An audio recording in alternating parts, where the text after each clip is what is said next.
Саламатсызбы? Бул чыныгы подкаст. Кызматыңыздарда мен Наргиза Жумадил кызы. Бүгүнкү берүүбүздүн алгачкы каарманы Борбордук Азия университетинин Нарын шаарындагы кампусунда коммуникациялар жана медиа бөлүмүнүн окутуучусу Нурсултан Станалиев. Биз болсо бул программанын алкагында кызыктуу маек, ошондой эле кызыктуу оюндар менен баштап алабыз. Саламатсыздарбы? Саламатсызбы? Алгач эле көрөрмандарыбыз менен саламдашып алсаңыз. Саламатсыздарбы? Алгач чакырганыңыздар үчүн терең ыраазычылык. Бардык бизди көрүп жаткан көрөрмандарга, угармандарга чоң салам. Андан ары биз чынбы же калппы деген оюнду уюштуруп алалы. Алгачкы эле сурообуз. Эң табигый жип жүргөнүш желеси чынбы же калппы? Кандай деп ойлойсуз? Чын. Өсүмдүктөр көмүртек менен дем алышат. Чын. Өсүмдүктөрдү караган кесип гүлчү деп аталат. Чынбы же калппы? Калп. Кандай деп ойлойсуз? Атын атам, бирок гүлчү эмес, флорист белем. Багбан экен да? Рахмат. Мектепте кайсы сабакты жакшы окучу элеңиз? Кайсы сабактар өзүңүздүн купуңузга толчу эле? Биз өзүбүз атайын ботаника сабагынан суроолорду түзүп келгенбиз. Ботаника, биология сабактарын орто окучум. Абдан жакшы окучум деп деле айта албайм, бирок мен өзүм кызыккан сабактар бул кандайдыр деңгээлде адабият болсо керек. Андан кийин бир аз физика, андан кийин астрономияга көбүрөөк кызыкчумун. Андан кийинки оюнубузду сизди аябай ачып алыш үчүн ооба же жок деген оюнду баштагыбыз келип атат. Анда кезекти ооба жок оюну. Алдыда оюндар бар. Нурсултан сүйүүгө ишенесизби? Ооба. Өзүңүздү сулуумун деп эсептейсизби? Орточо. Ачууңуз тез келеби? Жок. Тамак тандап жейсизби? Жок. Акчаңыз жок калган күн болду беле? Болгон. Этти май менен жей бересизби? Ооба. Кино тармагында досторуңуз барбы? Бар. Окутуучулуктан чарчаган учур болду беле? Болгон. Өзүңүздү идеалдуу атамын деп эсептейсизби? Жок, дагы өнүксө болот. Түндө отуруп алып таң атканча ойлонуп аткан учур болгонбу? Таң атканча ойлонуп. Болгон. Анан ошо жоопторуңузга жараша суроо бергибиз келип атат. Мисалы азыр идеалдуу ата эмесмин деп атпайсызбы? Эмне себептен? Азыр өзүңүздүн бир балаңыз бар, менимче. Менин 1 жаштан бир аз өтүп калган балам бар. Анан неге идеалдуу ата эмесмин? Дагы баягы баланы өстүрүп, аны жетилтиш аябай чоң нерсе да, чоң жумуш. Анан анын канчалык деңгээлде дагы аткара алам, аны убакыт көрсөтөт. Ошондуктан азыр айтыш эрте го деп ойлойм да. Себеп дегенде эми бирге чыкканы бул баштапкы эле тепкич да. Андан кийинки тепкичтер бар, мисалы аны жакшылап тарбия бериш керек, жакшылап билим бериш керек. Ошонун баарын аткарып, анан бүткөндөн кийин балким ошо идеалдуу ата болдумбу, болгон жокмунбу, ошондо жооп берсе болот. Убакыт көрсөтөт, Убакыт көрсөтөт. Анан түндө олтуруп алып таң атканча ойлонгон учур болгон деп атпайсызбы? Кандай учур болду эле? Эми бат эле жооп берип койдум, бирок менимче кээ бирки экзамендер же баягы собеседование жумушка орношууга болушу мүмкүн. Же бир кандайдыр бир, мисалы, чоң нерсе алсамбы, албасамбы, чоң акча каражат коротуп жатканда бир ушундай бир ойлонуу болгон болуш керек деп эстеп атам да. Ошо сиз айтып атпайсызбы, экзамен учурунда жана жумушка маектешүү учурунда бир ойлонгон учур болот эмеспи? Ошол учурду айтып берсеңиз, эсте калган учурду. Кайсыга аябай даярданып, ошондон ийгилик жараттыңыз эле? Менимче магистратураны бүтүп жатканда ошо диссертацияны жазып, анан эртеси күнү баягы коргоо экзамени болчу. Менимче эң көбүрөөк даярданып, көбүрөөк түйшөлткөн ошол болду го деп эсептейм. Себеп дегенде ал жумуштун үстүнөн 3 жылдай иштеп, диссертация Бол Шамшиевдин киностили деген темада диссертация болчу, магистрдик. Анан ошонун үстүнөн иштеп менимче ошол түнү бир аз көбүрөөк даярдандым го, ойлондум го деп. Сиз өзүңүз режиссерлук кесипти окуп ошол тармакта иштеп келатып кайра окутуучулукка багыт албадыңызбы? Окутуучулуктан да чарчаган күндөрүм болгон дегенди айттыңыз да, ооба деп. Ооба, себеп дегенде мындай да баардык эле кесип бизге жаккан учурда дагы кээ бир күндөрү татаал бир учурлар болот. Ал кесипти сүйсөң дагы, мисалы кандайдыр бир татаалдыктар сени тажатып жибериши мүмкүн да, убактылуу дагы. Ошондуктан бул нормалдуу эле көрүнүш деп эсептейм. Анан педагогикалык өзгөчө баягы студенттер менен иштеш өзүнүн бир кыйынчылыктары бар. Аны көбүнесе нерсе кызыктуу, бирок бирөөгө бир нерсе үйрөтүш, аны өтөрүнө жеткириш бул дагы кыйын эмгек жумуш. Анан ошону өзүң мисалы алар экзамен берсе же баягы дипломдук иш жасаса, купулуңа толбосо, мындай кандайдыр жеңил келиши мүмкүн. Ошол нерсени айтсам керек. Акчаңыз жок калган күн болгон деп атпайсызбы? Кандай учурларда студенттик жашоодобу? Көбүнчө студенттик жашоодо албетте баарын эле башынан өтсө керек. Акча эсимде, бир күнү чөнтөгүмдө бир аз эле акча, сууга жетчү эле акча бар экен. Анан ошол жол киреге короттум беле, бир нерсеге коротком, анан бир карыз алган учурлар болгон. Андан ары ошо режиссерлук кесипти бул өзү талантпы же окуш керекпи муну? Экөө тең деп айтмак элем, себеби бул мисалы кандайдыр деңгээлге чейин окуп туруп кино тартканга мүмкүнчүлүк бар да. Мисалы талант жок болсо деле эмгек менен, мисалы кесипкөйлүк менен ошол нерсени ишке ашырып продукт жаратса болот да. Ал эми чыныгы таланттар албетте окубай эле абдан мыкты шедеврлер жаратып, ал категория башка кетти да. Себеп дегенде талант эле саналуу болот. Анан талантым жок деп туруп, эгер ошол кесипти сүйсө адам, талантым жок деп баш тарткан туура эмес деп ойлойм. Себеп дегенде базалык билим алып, ошол боюнча тажрыйба алып, анан өзүн сынап көрсө, аштык кылбайт. Акырындык менен кандайдыр бир деңгээлге жетсе болот. Ошо Нурсултан мырза, даректүү тасмаларды дагы тартып жүрөсүз. Эң биринчи даректүү тасма тарткан учуруңуз кандай кыйынчылыктар менен коштолду, кандай ийгиликтер менен коштолду? Даректүү тасма дегенде эң алгачкылар студенттик кезде тарткан иштер бар. Мисалы ошол эле кээ бирки телеканалдарга чыгып жүрдү. Мисалы азыр эсиме келген Бишкек чет элдиктердин көзү менен кандай деген алгачкы фильм. Андан кийин операторлор жөнүндө бир ой толгоо бар болчу, даректүү тасма. Менче ошол чет өлкөлүктөрдү табып, алардан баягы тилдин баягы тоскоолдуктары болгондуктан ошол кандайдыр бир кыйынчылык болду. Эми албетте биринчи тартканда техникалык мүмкүнчүлүктөр, камера менен иштөө, үн менен иштөө, ушул сыяктуу кыйынчылыктар. 2017-жылы эл аралык Навсос деген кинофестивалга катышыптырсыз. Ал жактан ошо дипломдук долбооруңуз аркылуу мыкты режиссер деген наамга ээ болуптурсуз да. Эмне деген дипломдук иш эле ал?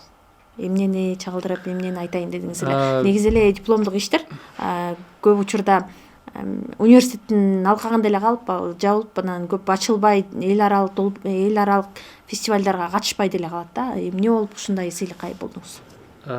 Мен өзүм Кыргыз-Түрк-Манас университетин бүтүргөм. Ал жакта коммуникация факультети, анын астында телевидение жана кино бөлүмү бар. Анан ал жакта окуган студенттердин көпчүлүгү эле ошол бөлүмдөгүлөр дипломдук ишке фильм тартышат да. Анан анын арасынан кайра эле көпчүлүгү фестивалдарга катышканга аракет кылып, анан азыр деле ошол бөлүмдүн бүтүрүүчүлөрү кино тармагында активдүү иш алып барып жатышат.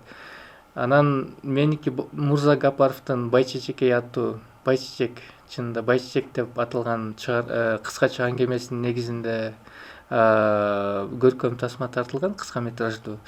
Анан ошол тасманы башка фестивалдарга жиберип, анан ошо бири Тажикстанда жайгашкан эл аралык Навсос кинофестивали мыкты режиссер деген сыйлыкты жиберишкен. Мен өзүм бара алган эмесмин, бирок сыйлыкты ошол ыйгарып мага жиберишкен экен.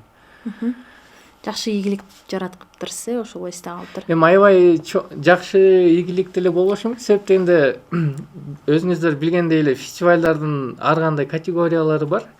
Анан бул регионалдык, мисалы биз деле Борбордук Азия университетинде жакында фестиваль өткөрөбүз, сентябрда 3-чү жолу. Анан эми бул баягы жаш киночуларга, ошо дипломдук иштерге, фильм таткандарга мындай стимул берет кандайдыр бир деңгээлде. Анан эгер ошол фестивалга аралашып, киночулар менен аралашса, андан ары дагы ошол режиссерлук кесипти, кино чөйрөсүнө аралашып кеткенге бир түрткү болот да. Анан ушул жагынан жакшы мындай фестивалдар. Албетте профессионалдык категорияда Кан, Берлин, Венеция кинофестивалдар, эми албетте ал чоң фестивалдар, бул дүйнөлүк деңгээлде ошо режиссердун ийгиликке жетишкендигин далилдейт да. Мындай фестивалдар да керек, себеп дегенде айтып кеткендей стимул, мотивация берет. Негизи өзүңүз режиссерлукту атпайсызбы? Ушул кесипти эмне себептен тандап алдыңыз? Ким түрткү берди? Же өзүңүз? Мен мурдатан кино көргөн жакшы көрчүмүн. Анан кино көргөн нерсе менен ошо кесипти кантип байланыштырса болот деген бир ойлонууда жүрүп, анан режиссурга эң жакын окшойт деп ошону тандагам. Анан башка баягы майда чүйдө видеолор тартып, ушундай нерселерге кызыккандыктан ошону тандап алдык. Анан кино чөйрөсүндө билесиздер, режиссурадан башка дагы бир топ тармактар бар, кесиптер бар. Анын ичинен мен өзүм көбүрөөк кызыкканым ушу монтаж, кино монтаж, ушу 1-2 фильмди монтаждагам, толук метраждуу. Анан кандай деңгээлде кайра ошол кино чөйрөсүнө кирсем деле мен көбүрөөк монтаж менен алек болсом керек деп ойлойм да. Жакшы. Анан чыгармачылыкта дагы кандай сценарийлердин үстүндө иштеп атасыз? Баары бир чыгармачылык өзүн кой бербейт го. Мисалы сиз окутуучу болуп атасыз, бирок ошол эле учурда бир нерсени ойлоп жүрүшүңүз мүмкүн, биз билбеген. Азыркы учурда даректүү фильмдердин үстүнөн ойлонуп жүрөбүз. Баягы гендердик маселелер абдан козголуп жатпайбы коомдо? Мисалы эми биздин калыптанып калган баягы стереотип эмес, салттарыбыз бар. Мисалы эми калыптанып калган өзүбүздүн бизде баягы кармап турган ушундай нерселер бар. Андан сырткары дагы баягы батыштын таасири, тияктын таасири, бияктын таасири болуп, мындай ушу гендердик үй бүлө институту ушуларга баарына бир кандайдыр бир мындай чакырыктар түшүп атат да. Анан ошол нерсени изилдеп, карап, тартып, баягы даректүү фильм кылсакпы деген проекттин үстүнөн иштеп атабыз да. Азыр өзүңүз эле айтып кетпедиңизби, гендердик теңчилик депчи? Учурда аябай көйгөйлүү маселе да. Ошо канткенде эркек адам аялды, аял киши эркекти сыйлап, бири-бирине мындай сыйлоо же урмат көрсөтүү мамилеси түздөлөт да. Ушул жакшы суроо негизи. Эми бул мен өзүм мындай конкреттүү бир жооп айта албайм, бирок ушундай сыяктуу суроолор менен ушу даректүү тасма тартып, анан эми биз киночулар баягы ошол эле журналисттер сыяктуу изилдеп, баягы башка ар түрдүү ойлорду бириктирип, анан коомго алып чыгабыз да. Анан менин оюмча эми бул аябай мындай көйгөйлүү маселелердин бири да. Анан мындай бир конкреттүү универсалдуу жообу жок деп эсептейм. Кинематография жагында мындай өсүүлөр болуп атканы байкалат да. Башка КМШ өлкөлөрүнө караганда Кыргызстанда ошо кино индустриясына салым кошкон режиссерлордун саны жыл сайын көбөйүп келатат да. Бул эмне себептен деп ойлойсуз? Бул абдан жакшы көрүнүш, себеп дегенде киночулар көбөйүп, ушул киного элдер акча алып келип, кинотеатрлар кээде бошобой да калган учурларды көрүп атабыз. Айрыкча Голливудтук эмес, баягы жергиликтүү ата мекендик кинолорго көп келип атышат. Бул дагы абдан жакшы көрүнүш, себеп дегенде эл акчасы менен ошол жергиликтүү кинону колдоп жатат да. Бул дагы бир фактор. Мисалы, канчалык каражат көп болсо, канчалык көп каражат айланса, ошончолук баягы кино өсүп жатат. Демек, талап бар кыргыз киносуна. Талап менен бирге албетте ушул деңгээлге дагы талап коюлат кинонун сапатына. Анан иргелип отуруп, мисалы Руслан Акунга окшогон мыкты режиссерлор ийгилик жаратып атат да, коммерциялык дагы. Анан баягы элге жаккан фильм бул коммерциялык ийгилик жаратат да. Андан сырткары фестивалдарда дагы, эл аралык фестивалдарда дагы ийгиликтер жаратып келген бир топ режиссерлор бар. Бул эми дүйнөлүк практикада баягы кино чөйрөсүндө фестивалдарга катышкан фильмдер, фестивалдык кинолор көбүнчө элдин калың катмарында популярный белгилүү боло бербейт да. Мисалы Асел Жураева сыяктуу Теңирберди фильм тарткан, ошол эле эскилерден Эмирс Абжапаров, Темир Бирназаровдор, Актан Арынкубат, алар деле бир топ фестивалдарды жеңип, мисалы автордук кинону жакшы эле өнүктүрүштү да. Анан коммерциялык фильмдер андан да катуураак өнүгүп атат го деп ойлойм да. Себеп дегенде жанагы биринчи кезекте каражат пайда болду, киного бөлүнүп аткан, элден да чогулган. Экинчи бул техниканын өнүгүшү. Себеп дегенде мурун кино тарткан техникалык жактан кымбат болсо, азыр салыштырмалуу технологиялар мүмкүнчүлүк берет да. Мисалы экөөбүз барып фильм тартканга деле баягы азыр мүмкүнчүлүк бар да. Жеткиликтүү го деми ошол. Мисалы режиссерлор өзүнүн коомдогу жат көрүнүштөрдү же болбосо кайсы бир жагдайларды ошо тасма аркылуу элдерге чагылдырып, ошону жеткирип берүүдө өздөрүнүн ролу аябай эле чоң да. Бул жаатта сиз кандай ойлойсуз? Негизи эле режиссердун орду кандай? Менимче чоң. Кино башынан эле эгер тарыхын алып карасак, кино бул пропаганда инструменти катары каралып келген. Мисалы ошол эле Саяз учурунда, мисалы баягы ГИК Москвада кино институту бар эмеспи? Ошол негизги бул дүйнөдө алгачкы жолу ачылган кино эме да, мектеби. Анын бирден бир максаты бул жаш режиссерлорду тарбиялап, анан кинону пропаганда инструменти катары колдонуу болчу да. Ошондуктан баягы Саяз учурунда 20-жылдан баштап эле кино абдан дүркүрөп өнүккөн да. Анан азыркы учурга келсек, таптаза эле баягы кинону пропаганда деп эсептегенге болбойт. Кандайдыр бир деңгээлде таасири болуп атат көрүүчүгө, бирок менимче азыр көрүүчү көбүрөөк баягы критикалык ой жүгүртүүгө ээ болуп, анан өзү иргеп алып, өзүнө жаккан мисалы жанр боюнча өзүнүн сүйүктүү кинолорун гана көрүп калды деп ойлойм. Ошондуктан мындай кандай чектелүү деңгээлде таасири бар, бирок эгер конкреттүү бир фильмдерди айтсак, эми бул фильм мындай таасир берип атат, бул фильм мындай таасир берип атат деп айтыш кыйын го. Себеп дегенде ага бир изилдөө керек, анализ кылыш керек, анан ошол көрүүчүлөр менен сүйлөшүш керек. Мисалы, бирок ошо айтып кеткендей, биздин айрыкча биздин могу Азия, Орто Азия коомчулугунда кино көбүрөөк тарбиялык мааниге ээ болуш керек, дидактикалык мааниге ээ болуш керек деген түшүнүк бар. Батыш өлкөлөрүндө мындай фильтр көп коюлбайт да. Ошондой айырма бар, бирок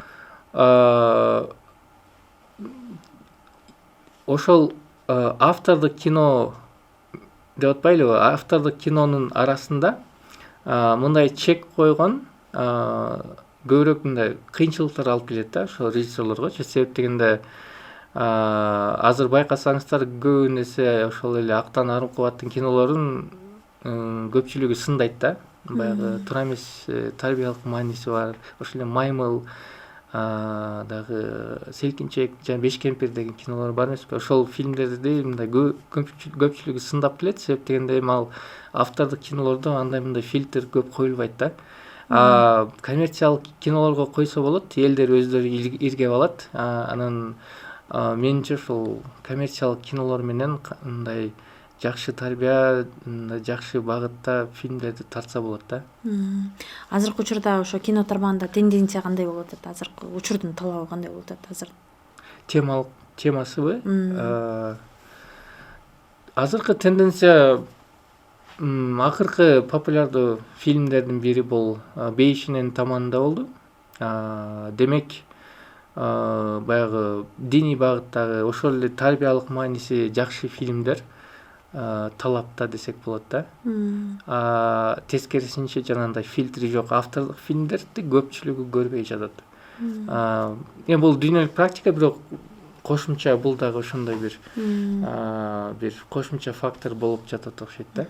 Жанагы Руслан Акундун Бейишинен таманында тасмасын баарыбызга эле белгилүү көрүп атабыз. Ошондон да таасир алып, мисалы Казакстанда өзүнүн апасын ошо эми арабага салып алып бараткан учурду социалдык тармактардан көрүп калабыз да. Ушундай тенденциялар кандай болуп калат? Ушинтип туура болобу деп адамдардын ар түрдүү. Албетте кино айтып атпайлыбы? Кино бул массалык каражат да. Анан пропагандалык касиети бар. Анан кинону көргөндөр кандайдыр деңгээлде баары бир таасирленет. Анан коомдун ичинде ошол күчтүүрөөк таасир алып, ошону кайра аткаргандар болот. Ошондуктан режиссерлордун баягы өзгөчө автордук деп айтпайм, өзгөчө баягы массалык кино көпчүлүккө, калың журтка тартып жаткан режиссерлордун кандайдыр деңгээлде жоопкерчилиги да бар да. Анан ошону мамлекет дагы эске алат. Себеп дегенде Кыргыз фильм департаментинен ошол фильмдер эми цензура эмес, бирок баягы документ уруксат кагазын алышат да. Ал жакта иштеген адистер бар, анан фильмди көрүп чыгышат. Анан эгер фильм жараса, кинотеатрларга көрсөткөнгө уруксат беришет да. Анан таптакыр эле баягы жат көрүнүш болсо фильмде аны тыйып салат. Бирок мындай аны эми жандай таасиринен качып кутулуш мүмкүн эмес да. Кинонун баары бир фильм бирөөгө таасир этпесе дагы, бирөөгө баары бир таасир этет. Өзүңүздүн балаңыз тууралуу бир документальный фильм тарттыңыз го? Ал эмнени кыска метраждуу фильм. Ал эмнени чалдырып айтайын дедиңиз эле, эмнени берейин дедиңиз эле, же балаңыздын күнүмдүк эле турмушун чалдырып эмне кылып атат ошону эле берейин дедиңиз беле? Канча жашта? Балам 1 жаш 3 ай, тартылганда 1 жаш 2 ай болсо керек. Анан эми ал кыска метраждуу Эрнис Абжапаров келип студенттерге мастер-классы бар го, өзүнүн автордук ошо бир жумада режиссерлук элементтерди үйрөтүп, анан аягында фильм тарттырат да. Анан мен дагы өзүмдүн студенттерим менен кошо катышып, анан мастер-класстан ушундай фильм тарттым туура көрдүм. Себеп дегенде бизде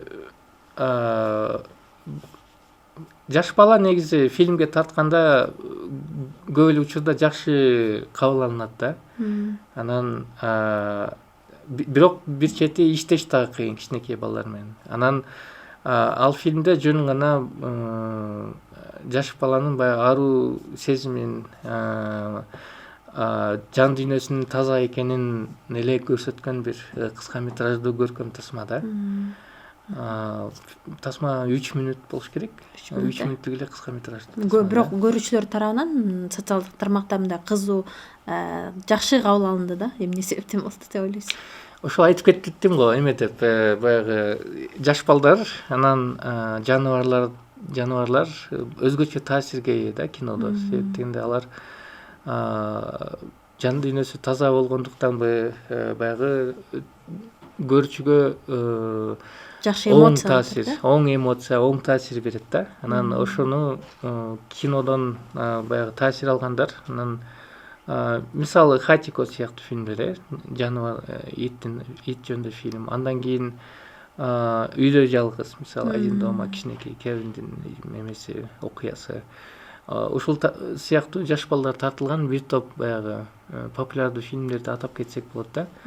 Анан менимче ушундан эле го. Анан албетте баламдын дагы мындай кандайдыр бир эмоциясы ошол тартып атканда жакшы чыгып калды да. Анан ошондуктан элге жакты го. Жакшы калган да. Анан өзүңүз окутуучусуз, өзүңүз окуткан мугалимдерди бир эстеп берсеңиз, кимди окутуучум ушул жактан педагог катары сизге таасир калтырган да? Эмнени эстейсиз эгер? Университет болсо, бизде Манас университетинде Артыкбай Сүйүндүков деген кино жаатынан баягы жекеме жеке көбүрөөк эме кылды, таасир берди. Баягы жетекчи деп коет го, көркөм жетекчи фильмдерде. Анан ал эми университеттен сырткары дагы окуткан, бир нерсе үйрөнгөн кишилерим болду. Себеп дегенде университет менен чектелген болбойт. Анан көбүрөөк Болот Шамшиев менен дагы көбүрөөк сүйлөшүп калдым акыркы жылдары. Ал 2019 көзү өтсө, мен 2016дан баштап ошол бир топ сүйлөшүп, чогуу отуруп, дасторкон үстүндө чай ичип, ушундай көп эле күндөр болду. Анан ал дагы ошо өзүнүн бай тажрыйбасынан бөлүшүп аткан күндөр болгон да. Ошондо мындай жашыруун болбосо, эмнени көбүрөөк айтчу эле, кайсыны эске алды, мисалы, сиз менен шакирти сыяктуу эле мамиле кылса? Эми Кино тармагында ал адамдын мындай уурду чоң го. Анан көп секреттин баарын ошол адам билсе керек деп ойлойм да. Ооба, эми ал баягы кыргыз кино керемети дейбиз го. Союз учурунда абдан ийгилик жараткан ошо кино индустриясы, кыргыз кино чөйрөсүндө 3 эле адам бар да. Ушу Болот Шамшиев, Төлөмүш Океев, Мелис Субукеев, Геннадий Базаров, ушулар негизги режиссерлор да. Анан Шамшиевдин фильмдери аябай таасирдүү, өзгөчө. Ак кеме фильмин баарыңыздар көргөнсүздөр. Анан андан негизги үйрөнгөн нерселер эмне болду? Бул адамдын мүнөзү. Себеп дегенде, эгер режиссер болом деген адам абдан мындай катаал бир мүнөзгө ээ болуш керек экен да. Себеп дегенде, ал бир нерсени айтып берген, мисалы Ак кеме тасмасында бир учурда баягы дасторкон жайып, ал жерге тамак аштар коюлат экен да. Анан тартуучу топ, актерлор бардыгы эле ошол кино тартылып ошол эпизод тартылып бүткөнгө чейин эле дасторконду жеп коюшат экен да.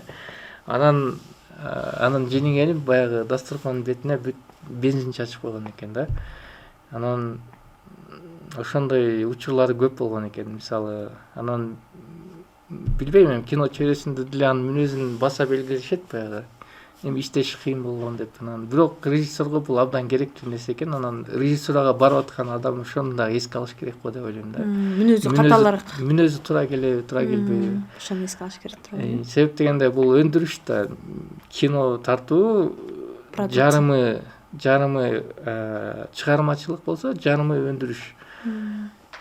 Менеджер болуш керек, адамдарды уюштуруш керек, баягы эмелер буйруктарды бериш керек. Анан ошол жагын да эске алыш керек да. Анан бир эле жана сиз башында айткан талант жетиштүү деген, талант деген ушу кино чөйрөсүндө ушуларды да камтыса керек. Бизге бөлүнгөн убакыт да соңуна чыгып калды. Анан учурдан пайдаланып, сиз өзүңүз окутуучу катары дагы, кино чөйрөсүндө жүргөн адам катары дагы көп нерселерди айтып өттүңүз. Анан эркин микрофон узатсак сизге. Рахмат. Азыр жаштарга эгер кайрылсак, өзгөчө айыл жеркесинде жаңы окууну бүтүп жаткан балдарга кайрыла турган болсок, кесип тандагандан коркпош керек. Себеп дегенде, азыр дүйнө бир эле айыл болуп калбады. Мисалы, бир эле шаар менен же бир өлкө менен чектелбейт. Кесипти глобалдуу колдонсо болот да. Мисалы ошол эле кино чөйрөсүнө кызыккан жаштар болсо, албетте жана айтып кеткендей азыр техника жана бүттү, каражаттар жетиштүү, ар кандай эксперименттерди жасаса болот. Анан ошол эгер кыял кино тартуу мисалы жаштардын чоң кыялы болсо, албетте буну ишке ашырса болот да. Анан дагы айтып кетчү нерсе, азыркы учурда кесиптер универсалдуу болуп калды десем жаңылбайм. Себеп дегенде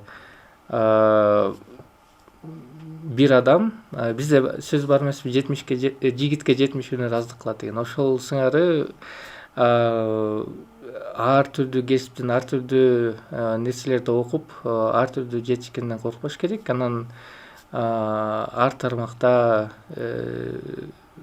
жаштар өзүңөрдү сынап көрсөңөр болот деп кеңеш бермекчимин да. Бизге бөлүнгөн убакыт да соңуна чыкты. Алтындай болгон убактыңызды бөлүп бизге сонун маек куруп бердиңиз, сонун оюндарды ойнодук. Бул чыныгы подкаст. Бизде конокто Борбордук Азия университетинин Нарын шаарында филиалында коммуникация жана медиа бөлүмүнүн окутуучусу Нурсултан Станалиев болду. Кийинки берүү аркылуу амандашканча сак саламатта калыңыздар.